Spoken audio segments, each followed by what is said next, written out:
ভারতীয় জাতীয় কংগ্রেস গোড়া থেকে তার যে মূল ভিত্তি আমরা বিচ্ছিন্নতাবাদ, সন্ত্রাসবাদ, উগ্রবাদের বিরোধী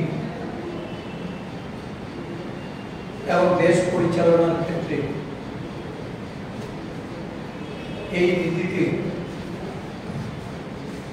বিশ্বাস থেকে আমাদের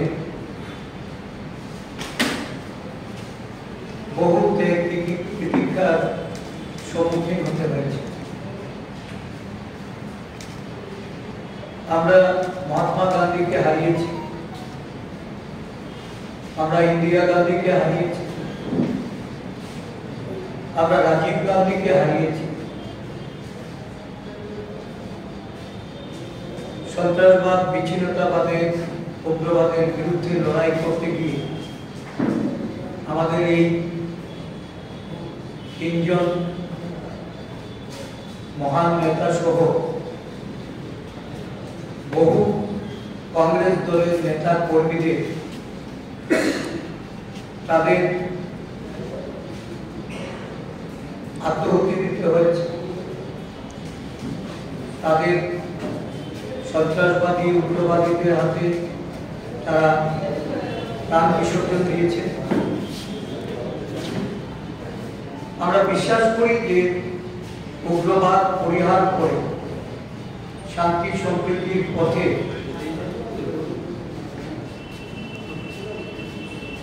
যারা এই পথে জীবনযাপন করার রাস্তা বেছে নিয়েছিল, স্বাভাবিক জীবনে ফিরে আসার জন্য যে কোনো উদ্যোগকে আমরা স্বাগত জানাই। শান্তি প্রতিষ্ঠার জন্য কংগ্রেস দল কোনো বোর্ড সরকারে থাকুক বা সরকারের বাইরে থাকলেও আমরা নীতি আদর্শের প্রতি অবিচল থেকে এই শান্তি সম্প্রীতির পক্ষে আমাদের প্রয়াস সবসময় এটা আমরা বজায় রেখে চলেছি। আপনারা জানেন যে গত 4 সেপ্টেম্বর দিল্লিতে একটা চুক্তির মাধ্যমে NLFT, ATTF সহ বিভিন্ন উগ্রবাদীদের যারা আন্ডারগ্রাউন্ডে ছিলেন একটা বৃহৎ সংখ্যা একটি মৌয়ের মাধ্যমে এই রাজ্যের স্বাভাবিক জীবনে ফিরে আসার জন্য কেন্দ্রীয় সরকার এবং রাজ্য সরকারের মাধ্যমে এটা স্বাক্ষরিত হয় এবং তা বাস্তবায়নের জন্য 24 সেপ্টেম্বর এই রাজ্যের জম্মুই জেলাস্থিত একটা TSR ক্যাম্পে এই আত্মসমর্পণের যে পটভূমি এটা এই রাজ্যের মানুষ প্রত্যক্ষ। আমরা এই রাজ্যে বিজেপি সরকার প্রতিষ্ঠা হওয়ার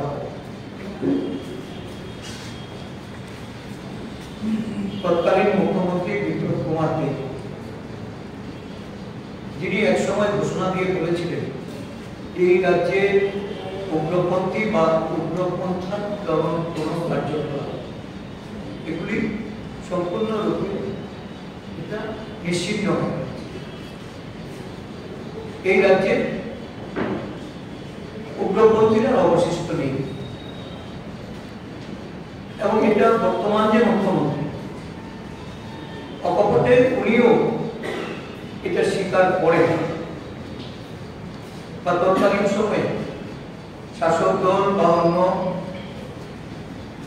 কোন সংগঠনের পক্ষ থেকে এই ধরনের এই দাবির বিরোধিতায় কোনো আমরা বক্তব্য আমরা শুনতে পাই না। তো স্বাভাবিকভাবেই হঠাৎ করে যখন একটা 584 জনে বিভিন্ন উগ্রবাদী দলের তাদের সদস্যদের আত্মসমর্পণ করার বিষয়টি সম্মুখে আসে বা বিগত এক দশকে বা তারও উপরে এই রাজ্যে কোন ধরনের উগ্রপন্থামূলক কার্যকলাপ রাজ্যের মানুষ এটাও প্রত্যক্ষ করেন, কিন্তু একটা বিশাল সংখ্যক উগ্রবাদীরা তারা 24 তারিখে আত্মসমর্পণ, যখন সারা রাজ্য জুড়ে বন্যা প্লাবিত মানুষ, প্রায় 20 লক্ষ মানুষ এই বন্যায় ক্ষতিগ্রস্ত, লক্ষাধিক মানুষ শিবিরবাসী, 37 জন মানুষ বন্যা ও ধসে মৃত্যুবরণ করেছে এবং রাজ্যের বহু জায়গায় ধসে এবং প্লাবনে সরকারি বক্তব্য অনুযায়ী 15,000 কোটি টাকার উপর ক্ষয়ক্ষতি হয়েছে, যদিও এই সংখ্যাটা আরো অনেক বেশি। সাধারণ মানুষ থেকে শুরু করে আর্থের সেবা, বিরোধী রাজনৈতিক দল তারা মানুষের পাশে গেছে, সহায়তা করেছে। এই ত্রাণ কার্য থেকে মানুষকে কিভাবে সহায়তা করা যায় সব বিষয়ে এই রাজ্যের একটা বিরাট অংশের মানুষের ব্যক্তিগত পর্যায়ে অংশগ্রহণ ছিল। রাজ্যের মুখ্যমন্ত্রী দিল্লি গেলেন, মৌ স্বাক্ষর করলেন। রাজ্যের বানভাসীদের জন্য রাজ্যবাসী জানতে পারেনি বা শুনতে পায়নি যে কোনো রাজ্য সরকারের তরফ থেকে কোনো পদক্ষেপ বা কেন্দ্রীয় সরকারের পক্ষ থেকে এই রাজ্যের মানুষের জন্য কোনো ধরনের কোনো পদক্ষেপ।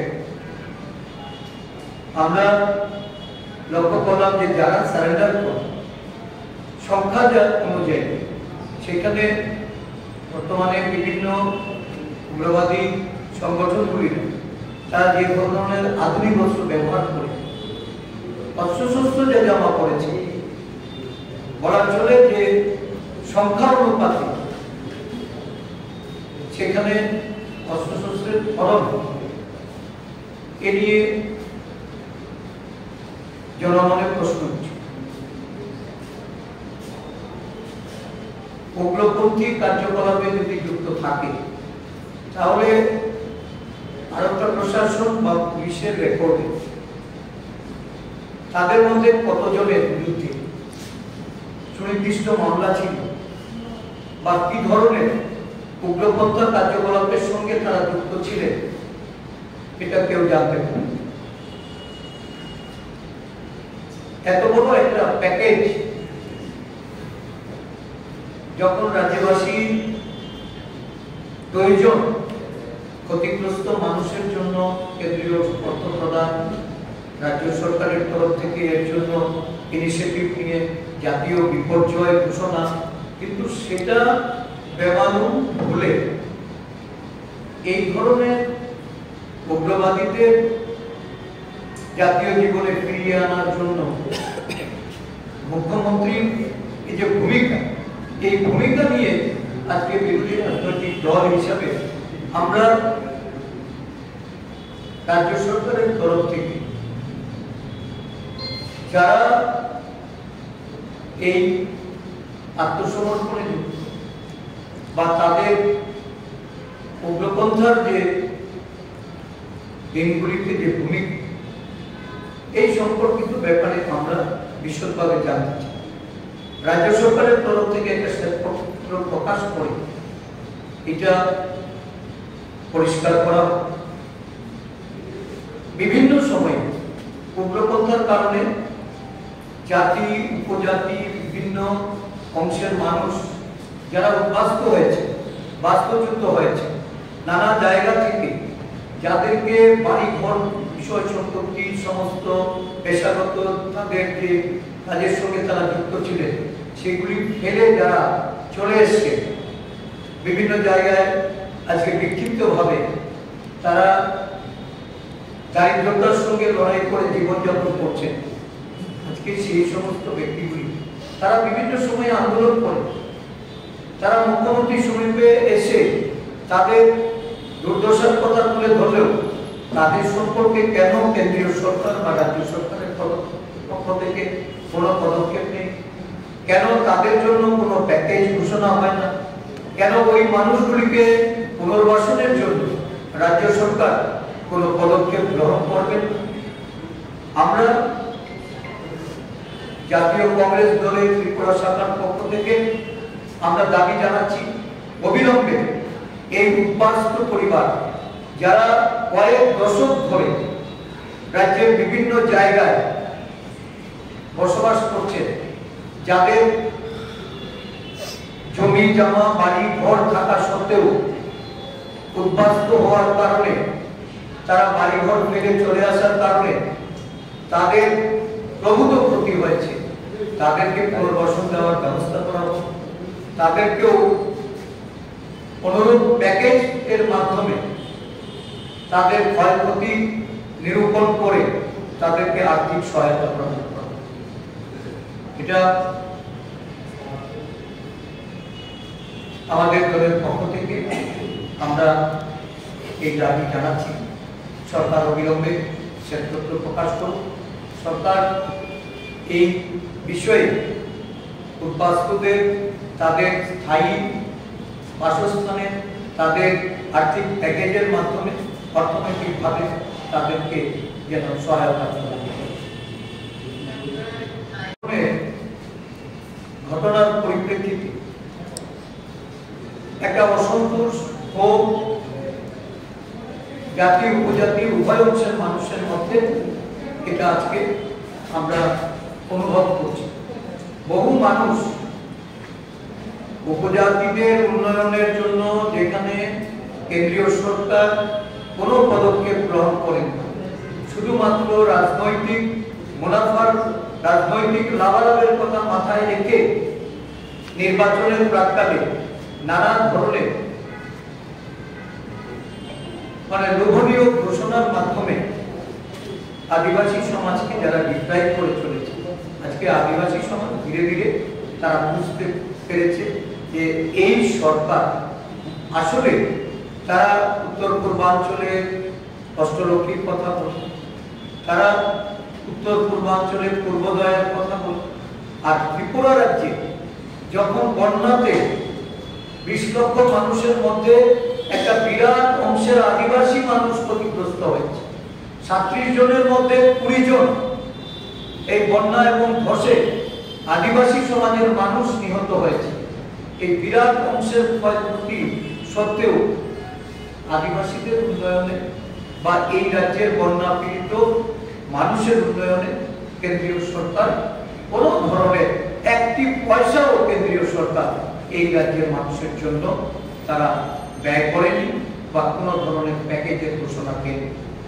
SDRF ফান্ডে কিছু টাকা যেটা রাজ্য সরকারের প্রাপ্ত এবং সেই টাকায় তারা দিচ্ছে, আর এতে রাজ্য সরকার ধন্যবাদ জ্ঞাপন করে, অভিনন্দন জ্ঞাপন করে মানুষকে বিভ্রান্ত করছে। আমরা দাবি জানাচ্ছি অবিলম্বে আমাদের এই বন্যাপীড়িত মানুষের জন্য শারদ উৎসব সামনে, এই শারদ উৎসবের প্রাক্কালে সাধারণ মানুষকে হাসি, সাধারণ মানুষকে এই উৎসবের আনন্দে সামিল হতে ওরা যেন আর্থিক সহায়তা অবিলম্বে প্রদান করে। আমি আমাদের এই সাংবাদিক বন্ধুদের জানাতে চাই, আদিবাসী সমাজের মানুষ আজকে তারা ধীরে ধীরে বুঝতে পারছে। জাতীয় কংগ্রেসের আমাদের যে সভাপতি মল্লিকার্জুন খাড়গে, আমাদের বিরোধী দলনেতা সংসদে রাহুল গান্ধী আজকে আদিবাসী সমাজকে তাদেরকে এগিয়ে নিয়ে যাওয়ার জন্য, তাদের স্বার্থ রক্ষার জন্য, সাংবিধানিক ক্ষমতা, মৌলিক অধিকারগুলি তাদের কাছে পৌঁছে দেওয়ার জন্য তারা সারা দেশব্যাপী যে জাগরণ তৈরি করছে, এই জাগরণে সারা দিয়ে আজকেও আমাদের এই প্রধান কার্যালয়ে শান্তির বাজারে একটা বড় অংশ যারা কিছুদিন আগেও ত্রিপুরা মাথার আন্দোলনের সঙ্গে যুক্ত ছিল, ত্রিপুরা মাথার প্রতি আস্থা রেখেছে এবং এই রাজ্যে আদিবাসী সমাজে তাদের উন্নয়নের জন্য যারা রাস্তায় নেমে আন্দোলন কর্মসূচিতে অংশগ্রহণ করেছে, আজকে তারা এই টিপরা মহা ছেড়ে কংগ্রেস দলে যোগদান করবে বলে এখানে এসে সমবেত হয়েছে। আমরা এই শান্তির বাজার আমাদের যে ব্লক কংগ্রেসের যিনি সভাপতি এবং আমাদের ওয়ার্কিং কার্যকরী সভাপতি, তাদের মাধ্যমে তাদেরকে দলে আমরা গ্রহণ করব। এখানে দক্ষিণ জেলার সভাপতি ইদুল পাটারি এখানে উপস্থিত হয়েছে। এই জয়নিং প্রোগ্রামে আজকে যারা যোগদান করবে আমাদের, আমি নামগুলি পরে শোনাচ্ছি। শ্রী ক্ষুদিরাম রিয়াং, শ্রী মানিক জয় ত্রিপুরা, শ্রী সত্যেন্দ্র রিয়াং, আব্রাহাম রিয়াং, হেমন্ত রিয়াং, হেমেন্দ্র রিয়াং, দুর্যোহন রিয়াং, সুনামণি দেববর্মা। এই 8টি আমাদের যে বিশিষ্ট সক্রিয় কর্মী, তাদের মাধ্যমে প্রায় 34 জন ভোটার কংগ্রেস দলে আজকে যোগদান করে কংগ্রেস দলকে শক্তিশালী করার জন্য, আদিবাসীদের জন্য সারা রাজ্যব্যাপী আমাদের যে আদিবাসী কংগ্রেসের শক্তি বৃদ্ধিতে তারা সম্পূর্ণভাবে নিজেদেরকে যুক্ত করবেন। প্রদেশ কংগ্রেসের পক্ষ থেকে তাদেরকে স্বাগত জানাই এবং তাদেরকে আগামী দিন দায়িত্ব নিয়ে দলের কাজে যুক্ত হওয়ার জন্য দলের পক্ষ থেকেও আমি আহ্বান করছি। আমি আবেদন করব আমাদের